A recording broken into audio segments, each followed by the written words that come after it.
دونجي هو منبع ولا المصدر، ولو ريسك تيقول لك لو ريزولتا ديكسبوزيسيون دو دونجي. لا جينا نعربوه ولا نعطيوه مفهوم، هو النتيجه للتعرض المنبع ولا المصدر الرئيسي للخسائر. طالع في الدروج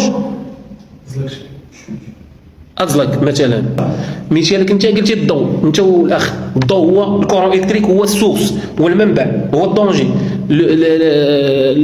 الالكتروكيسيون يعني الصعقه الكهربائيه التي تؤدي الوفاه هي النتيجه. حنا دابا كندوي غير الدونجي لو ريسك، ما كندويش على المسببات الاليمون ديكلونشور.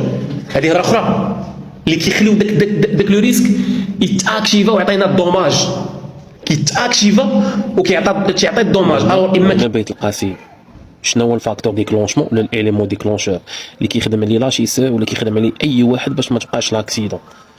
متفقين؟ يعني هاد العامل ولا الفاكتور ديكلونشمون هو اللي كيسبب الحادث، ماشي دونجي ماشي لو ريسك. وحنا كديبارتمون اشيسور ولا كاشيسور في الخدمه ولا بالفطره يعني تتعامل في حياتك العاديه، كتحاول انك تتفادى العامل ولا انا كنقول بالدارجه الغلط. اللي عرفوا يناقشوا معايا، واللي ما عرفوش حتى هو يقولها لي باش نوضح لكم ونشرح لكم شنو هو الفاكتور ديكلونشمون الاليمون ديكلونشور اللي هو المسبب الحقيقي للخسائر، واللي هو اللي كيضارب مع الديبارتمون اشيسور عموما والانسان العادي. متفقين؟ نشوفكم في التعاليق ان شاء الله.